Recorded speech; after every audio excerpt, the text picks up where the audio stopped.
What is going on, everyone? It is Connor, your host with the most, back here with another episode of Clutch Crew Sports. And on this episode of Clutch Crew Sports, we're going to be talking about the NFC East division. So that means the Eagles, the Cowboys, the Giants, and the Commanders. Currently the top division in football right now. So we're going to be going over the NFC East, looking at those teams, looking how they've done so far this year, their expectations going forward, and then if we still have time after that, we're going to go ahead and take a look at the preview for the college football playoff. The top four teams have been revealed and the matchups have been set. So we're going to take a look at that. But first of all, we are going to go around the shield and look at the NFC East. Now, the NFC East, like I mentioned before, they have been the top division so far this year in football. They have the highest winning percentage, a 67% win percentage, followed in second by a tie by the AFC East and the NFC North. But you look at the standings here, the Eagles are 11-1, the Cowboys are 9-3, and the Giants and the Commanders, both with winning records, the Giants 7-4-1, and the Commanders 7-5-1. The Commanders have not had their bye week yet, so that's why they are still, they've played one more game than all the other teams. But definitely a shock coming into this year, especially given how the NFC East performed last year. The Cowboys, of course, won the division, and they were looking pretty good. Dak Prescott was comeback player of the year. The Eagles did manage to get into the playoffs. They were the wild card team, but they got pretty thoroughly handled by the Buccaneers in round one of the playoffs. They were the 7 seed, so really no surprises there. The Commanders, they were 7-10 last year, I believe. So, an okay season for the Commanders, but of course missing the playoffs. And then the Giants were a bit of a dumpster fire last year. So this has definitely come as a shock to a lot of people I know. Of course, a lot of people still expected the Cowboys to be good. There were a lot of people that expected the Eagles to have a good bounce back season this year. I'm not sure a lot of people thought they were going to do this well. I was one of the people, I thought that the Eagles might have a chance to win the division, but I didn't think they'd be 11-1 right now. But really the surprise has definitely been the New York Giants at 7-4-1, and the Commanders even at 7-5-1. The Commanders, they've been on a little bit of a hot streak. They were kind of like the butt of this division for a little bit of the season, whereas like the Eagles, Cowboys, and Giants all had winning records. The Commanders had a losing record, but they've been doing well recently with Taylor Heineke in at quarterback, and, they're just as much of a contender now. The crazy part about this, too, is the fact that the NFC is just so weak this year that, this division has a legitimate chance to become the first division in NFL history to have all 4 teams make the playoffs. It's never happened before. There have been, I think, 9 times since they moved to 4 divisions that 2 teams from each division have made the playoffs. Of course, it used to happen a lot back when there was only 3 divisions, but since the move to 4 divisions, it's happened 9 times where 3 teams from a division have made it, but it has never happened in the history of the NFL where every team from a division has made the playoffs.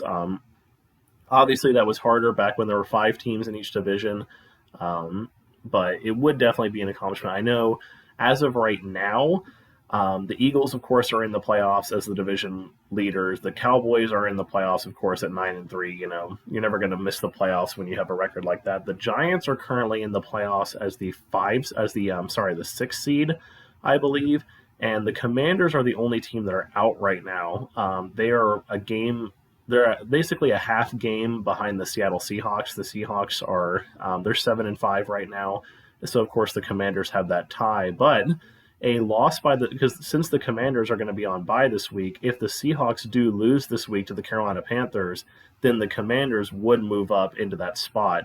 And assuming, even if the Giants lose next week, the NFC East would still have all 4 other teams, in a playoff berth at the moment. I know the Eagles are getting close to clinching a playoff berth because, we're down to only 5 games left in the season. So the Eagles are getting close to that. The Cowboys, more than likely will make the playoffs for sure. It is going to be difficult, though, just because, there are still divisional games that have to happen.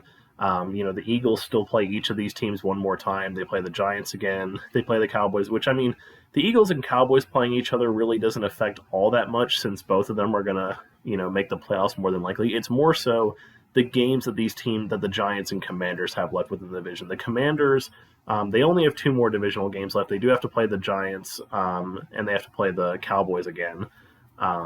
But it should be interesting to see how this goes because it is entirely possible. Like I said, the NFC is really weak this year. I mean, the Buccaneers are over here in first place in the NFC South at 6-6.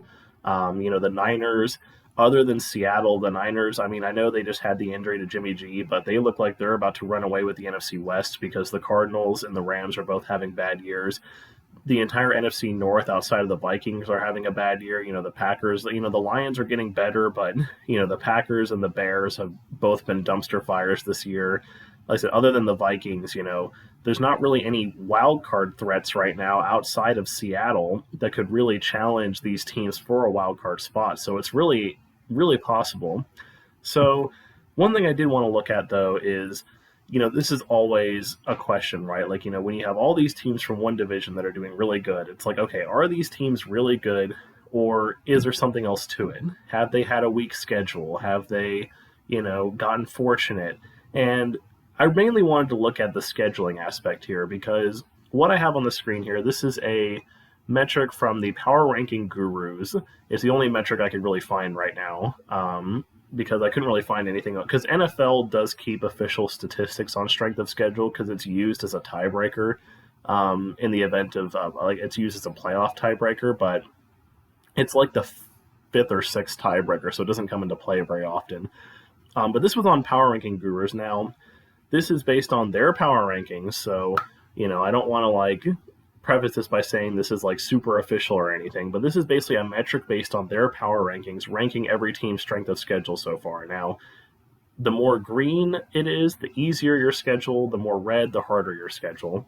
And if you look at the NFC East here, the Cowboys, they, out of all the teams in this division, have so far had the toughest schedule.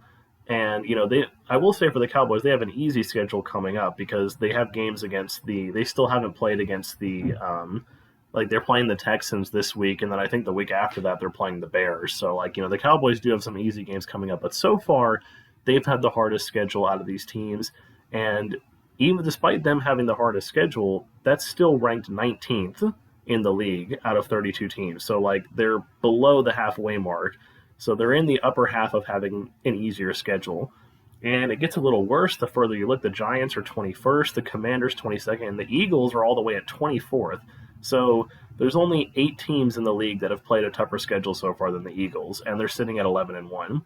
Now, the part that's interesting about that is if you contrast it with the AFC East and even the NFC North, the two divisions that are below them in win percentage, you look at the Jets, they have played the second hardest schedule in the league.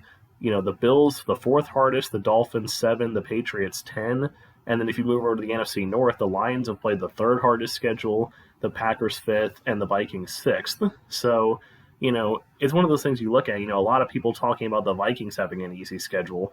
They've played the 6th hardest schedule, and they're still only one game behind the Eagles. Now, granted, they did lose to the Eagles, and they also got blown out by the Cowboys. But, still 10-2 with having the 6th hardest schedule in the league is pretty remarkable. Whereas you look at the Eagles at 11-1, and they've had the basically the 9th easiest schedule in the league. So it's definitely going to be an interesting thing moving forward because, I don't think this tells the whole story about the Eagles and Cowboys. I still think they're both really good teams. Do I think the Eagles are 11-1 good? Maybe not. I do think the Cowboys are probably right about where they should be at 9-3. I think the Eagles probably should be around there too. They should probably be around that 9-3 mark right now. But it's really more so the Giants, especially, that concern me. The Commanders and the Commanders, I mean, the Commanders, they've definitely gotten hot. They've done well against some good teams. I mean, they knocked off the Eagles on Monday Night Football. That was a big shock. Gave the Eagles their only loss.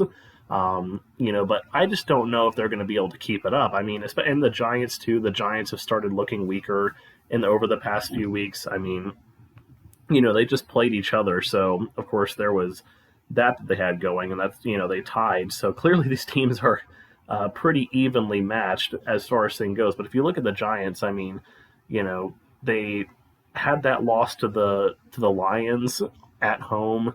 They didn't really have that great of a performance against the Texans. They won that game, but it wasn't the most inspiring. If you're playing the Texans, you should kind of be blowing them out this year. And it was only an 8-point win for the Giants. They had that loss to the Seahawks. The Giants have they've lived and died by one-score games this year. I mean, if you look at their schedule, I'm pretty sure the only game on their schedule that they won by more than one score. Actually, they haven't won any games by more than one score. Now that I look at it, their 7 wins, they came against the Texans, against the Jaguars, against the Ravens, which is a good win, against the Packers, the Bears, the Panthers, and the Titans, and all of those were by one score. So they haven't had any, unlike the Eagles and the Cowboys, they haven't had any like big wins this year. So it really concerns me going forward when you look at their schedule. They have to play the Eagles again. They do have to play the Commanders again. They have to play the Vikings, and they have to play the Eagles a second time. So they still have 2 more games against the Eagles, and they have to play the Vikings on the road. It really concerns me for their future, and they have to play the Commanders again. Whereas if you look at the Commanders, you know, the way that they've been going, they had a good win against the Texans. They had a 1-score win against the Falcons. But again, it's just like, they have a lot of their wins. Actually, again, all their wins pretty much are by 1 score. And their losses, they've got some pretty bad losses on their resume. So the chances of these 4 teams all making the playoffs, I'm not sure it's going to happen just because, I could see, the Seahawks have been looking good this year. I know they, you know, have been looking a little weaker over recent weeks, but, the Seahawks are still good. They have a really good chance to steal a spot from them. If at some point the Atlanta Falcons could maybe get something together, I could see the Falcons possibly challenging for a spot, and maybe even the Lions, just because of how hard the schedule that these teams have left. I think could be very interesting. Like I said, the Eagles and the Cowboys are going to make it for sure. There's no question there. But I just don't know if the Giants and the Commanders are going to make it. I think the Commanders have a better chance than the Giants, just given how brutal of a schedule the Giants have left. Like I said, having to play the Eagles twice and having to play against the Vikings on the road is a really brutal stretch that they have left. They do have, and again, having to play the Commanders again as well, after that tie. Whereas the Commanders, they have no easy road left either. They have to play the Giants again, of course. They do get to play Cleveland at home, but they have to play the Niners and the Cowboys. So it's going to be really rough to see these 2 teams making the playoffs. I think one of them will make it at the end of the day. Like I said, I think the Commanders have a little bit better shot to make it than the Giants do. But at the same time, it's going to be really interesting to see if both of them do make it. Like I said, the Cowboys and Eagles, if I'm going for a ceiling of an expectation for the Eagles and Cowboys, these 2 teams, the way they're playing right now, they're obviously NFC Championship hopefuls, and it would be really interesting to see if they end up potentially playing each other, because of course, the fact that the Cowboys are most likely going to end up, unless something changes here in the last few weeks, the Cowboys are most likely going to end up being the 5 seed, whereas the Eagles are going to be the 1 or the 2. So, there is the possibility that these 2 teams could meet in the NFC title game, and that would be really, really interesting to see if that does end up happening. And that's where their focus should be. The only other real contender that I see right now in the NFC, it's just the Vikings and the Niners. It's basically you take those 4 teams, the Eagles, the Cowboys, the Niners, and the Vikings. Those are the 4 teams that are going to be there, at the end, in my opinion. The Buccaneers are weak. I think the Seahawks, I think they're good, but I don't think they're good enough. If the Lions were to somehow squeak in there, I just don't think they're good enough. And same with the Giants and Commanders. So the Eagles and Cowboys definitely have NFC Championship expectations on their horizon. Do I think they can win the Super Bowl? I don't know. It's just, I think the AFC is getting really kind of underwhelmed right now just because of the fact that I think the AFC is beating up on each other. But if you look at the AFC, I just see so many more contenders in the AFC than I do in the NFC. Like I said, I see 4 contenders in the NFC. Like I said, the Eagles, the Cowboys, the Vikings, and the Niners. And if you go to the AFC, you have the Bills, you have the Dolphins, you have the Bengals, you have the Chiefs, you have the Raiders are all of a sudden starting to look good. I don't know if they'll make the playoffs, but they're starting to look good. You have the Baltimore Ravens. The New York Jets have been looking really good this year. They looked better with Mike White under center. I'm not sure I would really consider the Jets or the Raiders. I don't know why I mentioned the Raiders, but there's at least 6 in my opinion, possibly 7 if you include the Tennessee Titans. So like I said, the Bills, the Dolphins, the Bengals, the Chiefs, the Titans, the Ravens. That's 7 contenders right there, as opposed to 4 in the NFC that I have. So it's going to be really interesting. Like I said, I don't know if I think that a team from the NFC, I'm still leaning towards a team from the AFC taking home the Super Bowl. Like I said, I'm really interested to see how they play down the stretch with these tougher schedules because it's going to make for entertaining football, and it could be entertaining playoffs. And, we've seen teams that kind of can cruise to the Super Bowl. They end up not doing as well in the big game because they didn't have to go through adversity. They didn't have to go on the road. They didn't have to go, do all these crazy things. So I don't know if I would say that one of them is going to win. I would probably, at this point in time, still give the edge to the AFC in terms of the Super Bowl. So that's my opinions on the NFC. Like I said, they've been a big shock. It's been pretty crazy. But moving on, we're going to go around the NCAA for the second half of this podcast and look at the college football playoff. And, it was definitely an interesting week of conference title games. A couple upsets thrown in there. Kansas State upsetting TCU in overtime. You had Utah really thrashing USC in the Pac-12 title game. Michigan and Georgia both took care of business. You had Clemson winning the ACC title game. But really, it was the two, like the Big 12 and the Pac-12. Those were the two that everyone's eyes were on. And, you had the four teams coming into that week with Georgia number 1, Michigan number 2, TCU number 3, Ohio State, USC number 4, and then, of course, Ohio State at 5 and Alabama at 6 waiting to get in. And it was pretty clear that if Georgia or Michigan had lost, they were probably still going to get a spot. It was really up to TCU and USC. USC, they were definitely in a must-win situation. Given the fact that they already had one loss, if they had gotten a second loss, that was pretty much it. They were going to let Ohio State in. And, you could have maybe made the argument for USC if they had lost that game in overtime, but the fact that they just got pretty much owned by Utah in that game was a pretty clear indication that Ohio State was going to be getting that spot from them. The bigger question was going to be for TCU. I was of the opinion that if TCU lost no matter what, I thought they still deserved a spot, given the fact that they had the number 1 strength of record in the country. They had, 5 wins over top 25 teams. They had a lot of close games, but still an undefeated record and 5 wins against top 25 teams was, impossible to overlook. So I thought that they had no chance of falling out. My only slight glimmer that I thought that they maybe had a chance to fall out was if Kansas State had just completely blown them out. But the fact that they lost in overtime, Kansas State is a top 10. They were ranked number 10. So it's not like Kansas State was, it's not like they were playing against an unranked team and lost. They were playing against the number 10 team in the country, went to overtime, ended up losing by a field goal. It wasn't even by a touchdown, it was by a field goal. So I thought there was no chance that they were going to fall out. So at that point, it became the real question, what was the seeding going to be like? Because, of course, Georgia was going to be 1 and Michigan was going to be 2. Where were they going to put Ohio State? And Zach and Eric and I were talking about this, that we were pretty convinced that they were going to put TCU at 3 and Ohio State at 4, just because of the fact that, first of all, I'm not sure. I think Eric actually thought that they were going to put Ohio State at number 3, but Zach and I were pretty much in agreement that TCU was going to be 3 and Ohio State was 4 because, Ohio State didn't even make it to the Big Ten title game. It's like you're going to punish TCU for playing an extra game. If you had just gone based off of at the end of the regular season, TCU would of course be over them because TCU was 12-0 and Ohio State was 11-1. Now that TCU is 12-1, is it really right to punish them for losing in overtime to a top 10 team in the conference title game?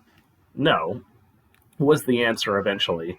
And TCU did get number 3 and Ohio State number 4. So that set up our matchups, Georgia versus Ohio State in the Peach Bowl and Michigan versus TCU in the Fiesta Bowl.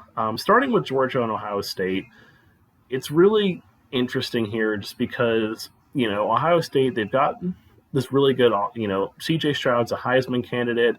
They've got a really deadly running game.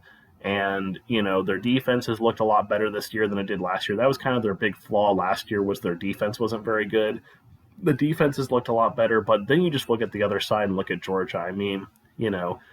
They did have some question marks coming into this year, but they've really put all those doubts to bed.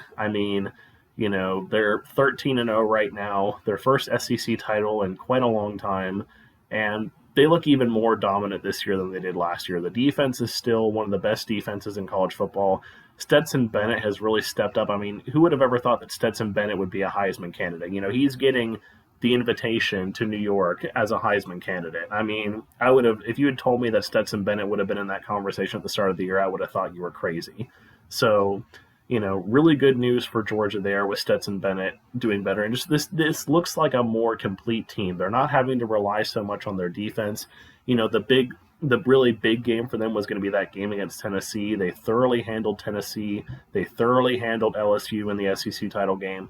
And, I mean, they didn't have to play Alabama this year, but I'm kind of convinced that they would have thoroughly handled Alabama as well. So when it comes to that game, as good as Ohio State has been, they got embarrassed at home by Michigan, in a game that a lot of people thought Ohio State should have won. They were 7.5-point favorites going into that game. Michigan was without their Heisman candidate running back, Blake Corum. A lot of people thought they should have won that. And they got embarrassed on their home turf. So for that matchup, I mean, I have to go with Georgia in that matchup for sure. Moving over to the other side, you have Michigan and TCU, and this is another one where, I hate to go chalk, but I mean, even with Michigan missing Blake Corum, they still, like I said, they thoroughly handled Ohio State without him. They thoroughly trounced Purdue in the Big Ten title game, which, I mean, that was less of a surprise given Purdue was, 8-4. But, they thoroughly handled business. TCU, like I mentioned before, they've been in a lot of one-score games this year. They've had to make a lot of comebacks. They unfortunately weren't able to, make the comeback work against Kansas State. They almost pulled off a comeback against them, but it didn't quite work. They ended up losing that game. And like I said, they've been in a lot of these situations. And when you start playing these better teams, those comebacks can't always happen. Duggan's played really well for them at quarterback, and their defense has played really well, but it's like Michigan's defense is better than theirs. Michigan's got the number one defense in the FBS right now. J.J. McCarthy has done a really good job stepping into that quarterback spot. McNamara was the quarterback last year. McCarthy's taken over this year. Michigan, I mean, again, they look like a more complete team. I had my doubts about them because they had played a really easy schedule. But when they went into Columbus and put that trouncing on Ohio State, it really kind of put to bed a lot of the speculation about Michigan that, yeah, this team is for real. Even without Blake Corum, this team still is for real. So, I would have to go with Michigan in this game, which means you'd put a Georgia versus Michigan college football playoff final. And, I mean, let's be honest, Georgia's going to win the college football playoff, in my opinion. I mean, if Georgia doesn't end up winning, then I would be highly surprised. I think a lot of people would be highly surprised. I mean, a lot of people are kind of saying, like, oh, they'd be surprised if it was anyone other than Georgia or Michigan. I'd be surprised if it's anyone other than Georgia. I don't even think Michigan has a chance. I thought Michigan had a chance against them last year, and Georgia trounced them. I'm not sure Georgia would trounce them this time just because Michigan's defense is really good, but I still don't see any way that any of these teams win outside of the Georgia Bulldogs. I know it's unfortunate for a lot of people who don't like the SEC, but I mean, it's pretty much going to be Georgia's going to win their second national title. They're going to win the college football playoff for the second year in a row. And, we'll see how it goes in the coming years. But Georgia, a lot of people are talking about Georgia as being the next Alabama, the next kind of real dominant powerhouse team in college football. And, this would be a great way for them to get off to a start, winning back-to-back national championships. Like I said, I do think Michigan can put up a little bit of a fight, but I just don't see any way that anyone's going to take down Georgia. And I think Georgia's going to take these playoffs pretty handily. So that's it for this episode, guys. Make sure you let me know down in the comments below what you think of the NFC East, how you think those teams have been doing, what you think of the college football playoff. Who do you think is going to win the college football playoff? Are you in agreement with me that you think Georgia's going to win? Do you think Michigan somehow would have a chance against them? Or do you think TCU or Ohio State would have a chance? So make sure you let me know down in the comments down below. And as always, hit that like button, hit the subscribe button. We're getting down to the nitty-gritty of Clutch Crew Sports here. We've only got 5 more weeks left at the lock board. We've only got about 2 more months left, because once the Super Bowl hits, that'll be the last episode. So make sure you guys tune in. You don't want to miss these last episodes. And until then, I will see you guys next time.